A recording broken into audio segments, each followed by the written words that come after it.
أعوذ بالله من الشيطان اللعين الرجيم. بسم الله الرحمن الرحيم. الحمد لله رب العالمين، الصلاة والسلام على أشرف الأنبياء والمرسلين، خاتم النبيين، رحمة للعالمين، أبي القاسم محمد. اللهم صل على محمد وآل محمد وعلى آله الطيبين الطاهرين المعصومين المظلومين، ولعنة الله على أعدائهم أجمعين من يومنا هذا إلى قيام يوم الدين. نادعيا مظهر العجائب، تجد آنا لك في النوائب، كل هم وغم سينجلي بعظمتك يا الله، بنبوتك يا محمد، بولايتك يا علي يا علي يا علي. صلوات. اللهم صل على محمد وآل محمد وعجل فرج. أما بعد، بسم الله الرحمن الرحيم.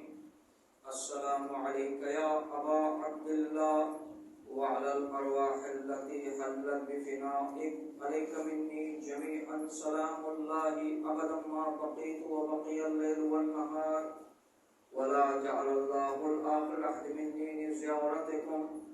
السلام على الحسين وعلى علي بن الحسين وعلى أولاد الحسين وعلى أصحاب الحسين. صلوات. اللهم صل على محمد وآل محمد وعجل فرج. شروع خالق کائنات کے اس بابرکت و باعزت نام سے جو بڑا مہربان نہایت رحم کرنے والا ہے.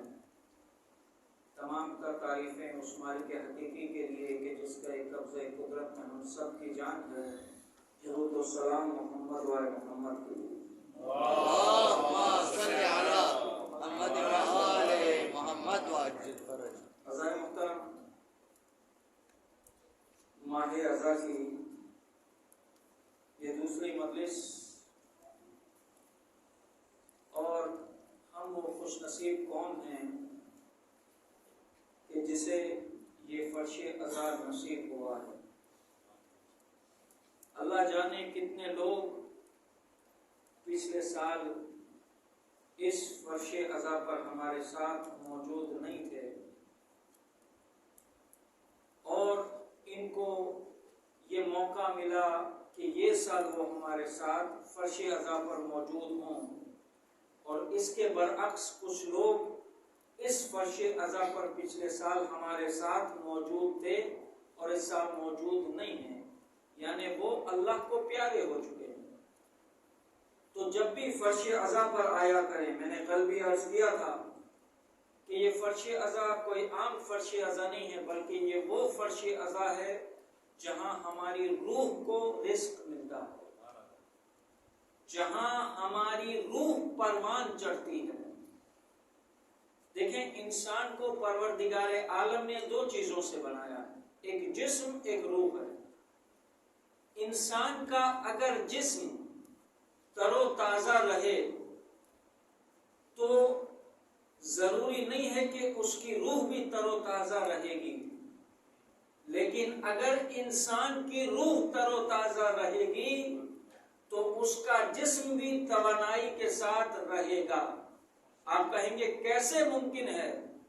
کربلا میں ہمارے پاس ایسے امام کے اصحاب موجود ہیں جو 90 سال کے تھے مگر انہوں نے تلوار اٹھا کر جنگ کی ہے. اس کا کیا مطلب؟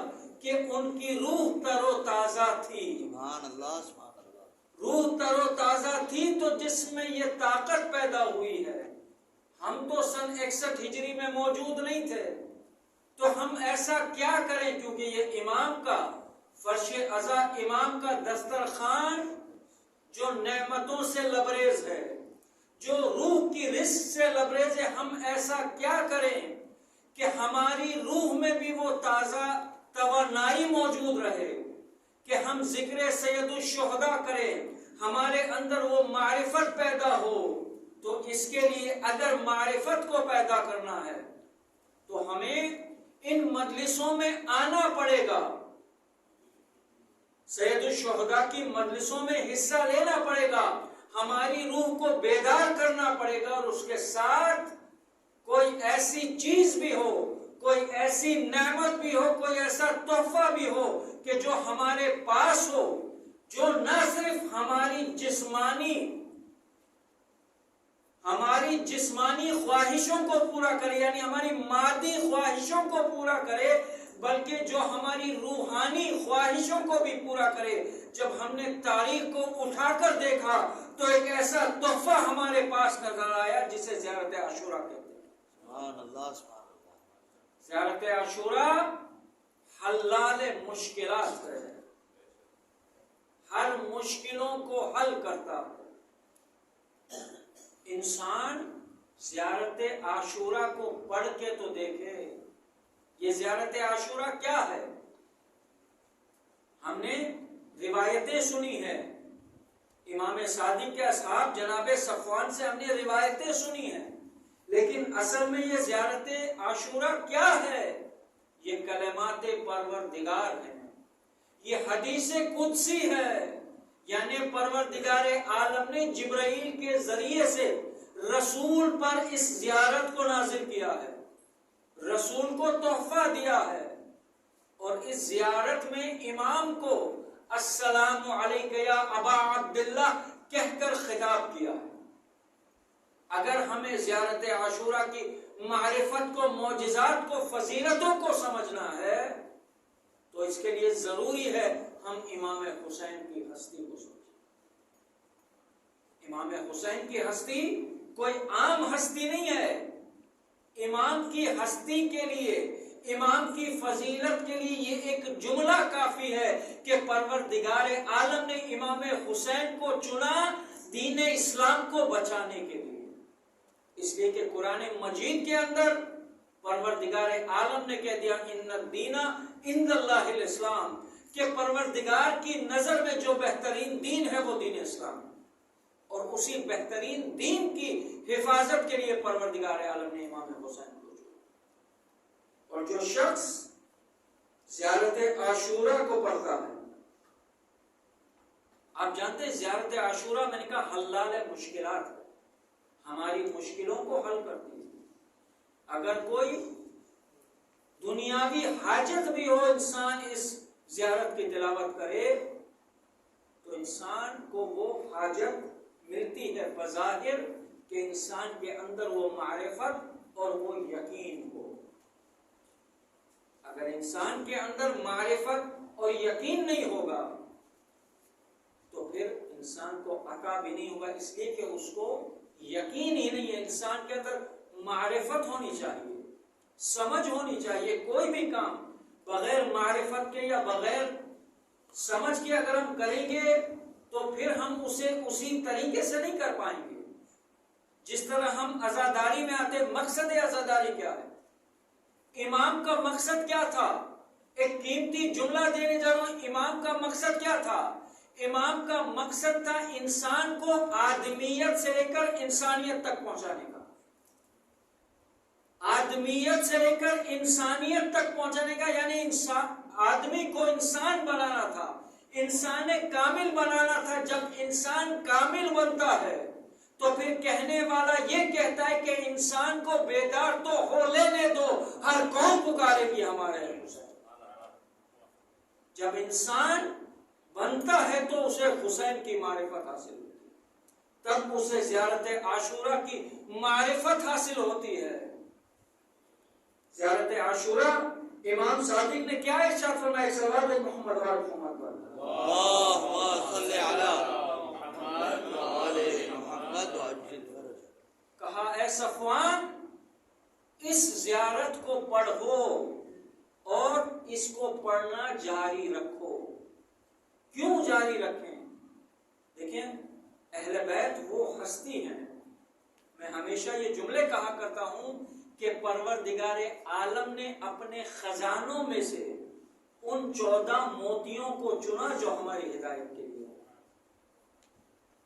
اب صادق آل محمد امام صادق جب کوئی بات کہتے ہیں اور اس کے بعد اگر وہ یہ کہتے ہیں کہ میں اس چیز کی ضمانت لیتا ہوں، تو اب سوچئے کہ اس زیارت کی کیا فضیلت ہوگی کہ جس کی ضمانت امام صادق وہ سچا امام لیتا ہو کہ جس کا لقب صادق آل محمد. امام نے فرمایا جو زیارت عاشورہ کو پڑھتا ہے معرفت کے ساتھ، سمجھ کے ساتھ، یقین کے ساتھ، اس کی زیارت مقبول ہوتی ہے. قبول ہونا الگ بات ہے، مقبول ہونا الگ بات ہے. کون کہہ رہا ہے؟ صادق آل محمد کہہ رہے ہیں کہ اس کی زیارت مقبول ہوتی ہے. اس کا سلام بغیر کسی پردے کے پہنچ جاتا ہے. کون ضمانت لے رہا ہے؟ صادق آل محمد ضمانت لے رہے ہیں. پھر کیا فرمایا کہ اس کی کوشش کبھی رائے گا نہیں جاتی جو اس زیارت کو پڑھتا. یقین اور معرفت کے ساتھ انسان جب اس زیارت کو پڑھتا ہے تو اس کے دل میں یقین ہو کہ میں اس امام کی زیارت پڑھ رہا ہوں کہ جس امام نے ہماری نسلوں کو بچانے کے لیے اپنی نسلوں کو قربان کر دیا. اپنا سب کچھ کربلا میں امام نے قربان کر دیا. کس لیے؟ تاکہ نانا کی امت باقی رہ جائے. ورنہ کوئی ایسا باپ نہیں ہے کہ جو یہ گوارا کرے کہ میرے 6 مہینے کا بچہ پیاسا ہو، مگر نانا کی امت کی اصلاح کے لیے، دین اسلام کی حفاظت کے لیے، دین اسلام کو بچانے کے لیے امام نے گوارا کیا. تو اگر کوئی پروردگار کی خاطر اپنا سب کچھ قربان کر دیتا ہے تو پروردگار بھی اسے عطا کرتا ہے. امام حسین نے اللہ کے نام کو باقی رکھا. پروردگار نے کہا اے حسین تم نے میرے نام کو باقی رکھا ہے. تم محدود ہو مخلوق ہو، تم نے جتنا ہو سکا میرے نام کو باقی رکھا. میں لا محدود ہوں، میں تمہارے نام کو اتنا باقی رکھوں گا کہ قیامت تک آنے والی نسلیں اگر تمہارے نام کو مٹانا بھی چاہیں گی تو وہ پھر بھی ابھر کر سامنے آئے گا. اور پروردگار نے اپنے وعدے کو نبھایا. اس کی سب سے بڑی مثال یہ ہے کہ ہم اس فرش ازا پر بیٹھے. ایک سوال میں محمد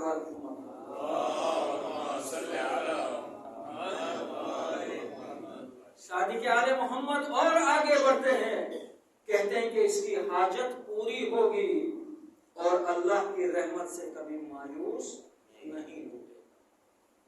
حسین کا وسیلہ بڑا وسیلہ ہے. حسین کی کشتی ایسی کشتی ہے، نجات کی ایسی کشتی ہے کہ جو سب سے بڑی وسیع کشتی ہے. یعنی اس میں جو بھی آنا چاہے. دیکھیں مسجد میں آنے کے لیے شرائط ہیں. اگر مسجد میں آنا ہے تو کوئی غیر مسلم نہیں آ سکتا، لیکن حسین کی بزم میں آنے کے لیے، امام بارگاہ میں آنے کے لیے اگر کوئی اپنا بھی آ کر حسین سے مانگتا ہے تو حسین عطا کرتا ہے. اگر کوئی پرایا بھی آتا ہے حسین کے در پر سر جھکاتا ہے تو حسین اسے بھی عطا کرتا ہے. ایک سوال ہے محمد والے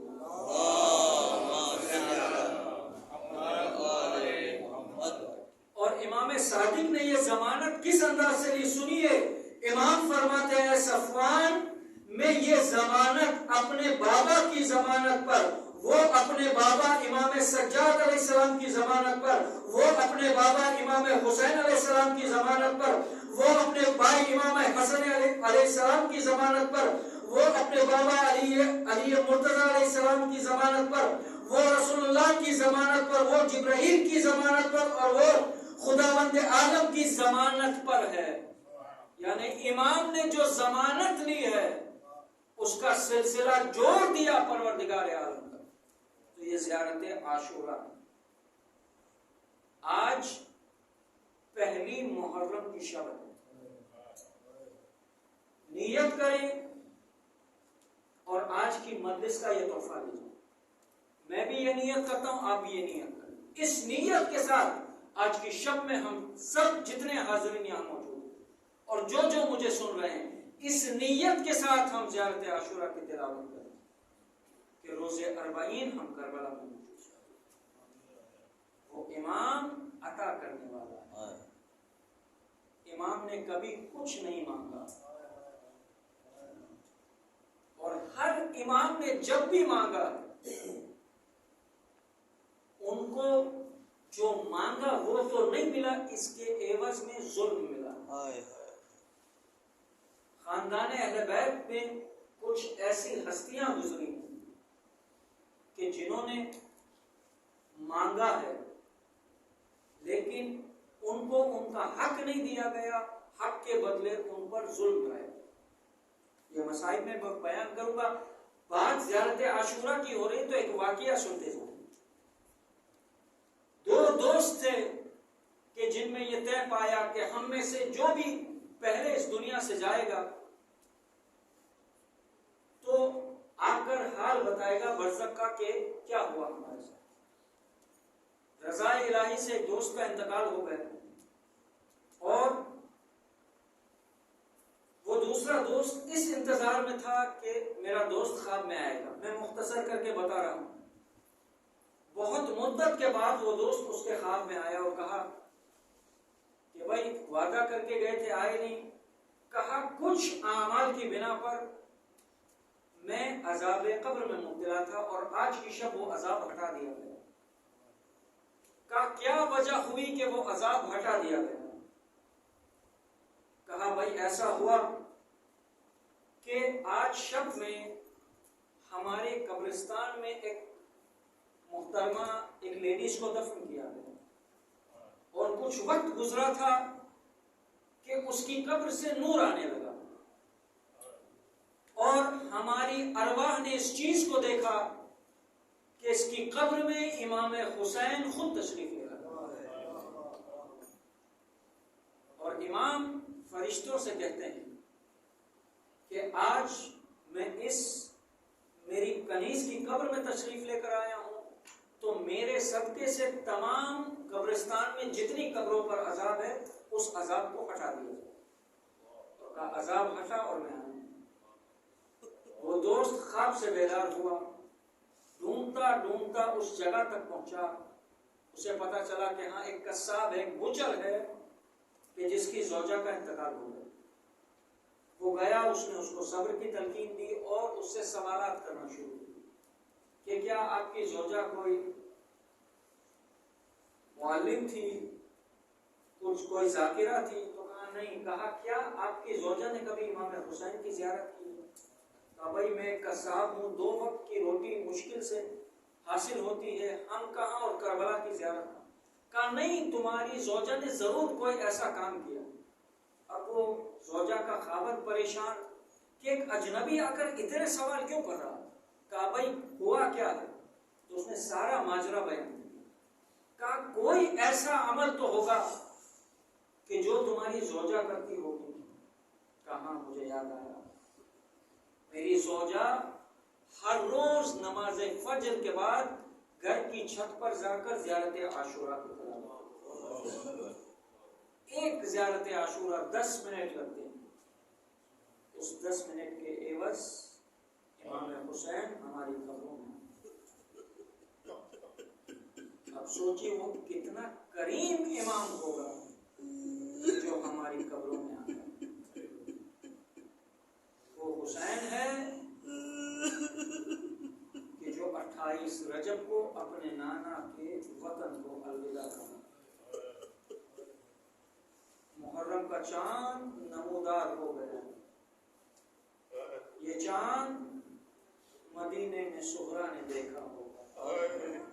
سغرا اس انتظار میں ہوگی میرا بھیا علی اکبر آئے گا. عزاداروں سنیں گے جملہ. بی بی سغرا کے مرثیہ پڑھا گیا تو میں نے سوچا کہ کچھ مسائل بی بی سغرا کے بیان کروں. عزاداروں بی بی سغرا کو علی اکبر سے بڑی محبت تھی بی بی سغرا کو علی اکبر سے بڑی محبت تھی. بی بی سغرا کو اکبر کی جدائی نے ضعیف کر دیا. 28 رجب کو جب یہ قافلہ تیار ہوا، ہر بی بی سغرا کے پاس آ کر خدا حافظی کر رہی ہے. اے سغرا گھر تمہارے حوالے خدا حافظ، اے سغرا گھر تمہارے حوالے خدا حافظ. ایک ایک بیوی آ رہی ہے، خدا حافظی کر رہی ہے. سغرا کو بڑا ارمان ہے کہ میں بھی اپنے بابا کے ساتھ جاؤں. ایک مرتبہ جیسے ہی زینب داخل ہوئی سغرا کے حجرے میں، سغرا نے کہا کہ پھوپھی زینب سے بیان کروں گی. ایک مرتبہ سغرا نے کہا پھوپھی زینب، بابا مجھے اپنے ساتھ لے کر نہیں جاتے، آپ میری سفارش کر دیجئے. ایک مرتبہ زینب حسین کے حجرے میں داخل ہوئی. جیسے ہی زینب کو حسین نے دیکھا، ایک مرتبہ کہا اے بہن زینب، اگر سغرا کی سفارش لے کر آئی ہو تو سغرا کی سفارش نہ کرنا. اے بہن زینب، تم جانتی ہو نا میرے ہر بچے کی صورت کسی نہ کسی سے متشابہ لگتی ہے. میری سغرا کی صورت میری ماں فاطمہ سے مشابہت رکھتی ہے.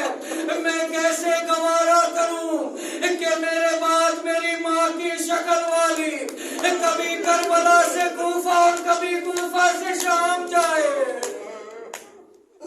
اجرکم اللہ آزادارو، اپنے آنسو بی بی کے حوالے کرو. بی بی زہرا اپنے پہلو کو تھامے ہوئے ہر عزا خانے میں آتی ہے، کہتی ہوگی اے میرے حسین کے پرسہ دارو، یہ آنسو میرے حوالے کرو، یہ میرے حسین کے زخموں کے مرہم آئے. عزادارو، قافلہ جانے کو تیار ہوا، محملیں آئی، ساری بیویاں سوار ہوئی. سنیں کہ زینب کس شان سے سوار ہوئی. ارے جب زینب نکلنا چاہتی ہے، عباس نے ایک منادی دی، اے مدینے والا اپنی نظروں کو نیچی کرو، علی کی بیٹی باہر آ رہی ہے. ادھر زینب باہر آئی، ایک طرف سے اکبر نے ہاتھوں کو تھاما، ایک طرف سے اون محمد نے ہاتھوں کو تھاما. زینب سواری کے نزدیک پہنچی. ایک مرتبہ عباس نے اپنا گھٹنا ٹیکا، زینب سوار ہو گئی. عزادارو 11 محرم کو زینب کو عباس بڑے یاد آئے ہوں گے. عزادارو یہ قافلہ جانے کو تیار ہوا.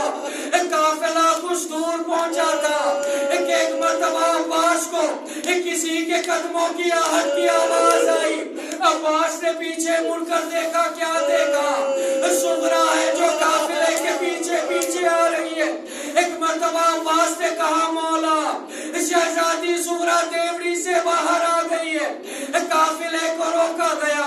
ایک مرتبہ حسین سغرا کے قریب آئے. اے بیٹا سغرا، میں نے کہا نا جب حالت اچھے ہوں گے میں علی اکبر کو لینے کے لیے بھیجوں گا. عزادارو بی بی سغرا کہتی ہیں بابا آپ جا رہے ہو، آخری مرتبہ میں علی اصغر کو دیکھ لوں. 17 دن کا علی اصغر. عزادارو رباب کی محفل کو بٹھایا گیا، علی اصغر کو سغرا کے حوالے کیا گیا. اولاد والوں کا مجمع ہے، علی اصغر کو سغرا کے حوالے کیا گیا. بہن نے اپنے بھائی کو بڑا پیار کیا. جب پیار کرتے کرتے دیر ہو گئی نا تو ایک مرتبہ حسین کہتے ہیں جاؤ رباب علی اصغر کو سغرا سے لے لو. ایک مرتبہ رباب آگے بڑھی. سغرا نے علی اصغر نے حسرت بھری نظروں سے اپنی ماں کی طرف دیکھا، ہمت کر اپنی بہن کی طرف آئے. زینب آئی مگر اصغر کسی کے پاس نہیں آتا. ایک مرتبہ حسین آگے بڑھے. حسین جیسے ہی آگے بڑھے سغرا پیچھے آجی. کہا بابا زبردستی نہ کرنا. حسین کہتے نہیں بیٹا مجھے علی اصغر سے گفتگو کرنا ہے. ایک مرتبہ حسین نے علی اصغر کے کان میں اللہ جانے کیا کہا. علی اصغر نے حسرت بھری نظروں سے اپنی بہن کی طرف دیکھا، ہمت کر اپنے بابا کی طرف آئے. قافلہ مدینے سے چلا گیا، وہ قافلہ واپس نہ آیا، صغرا مدینے میں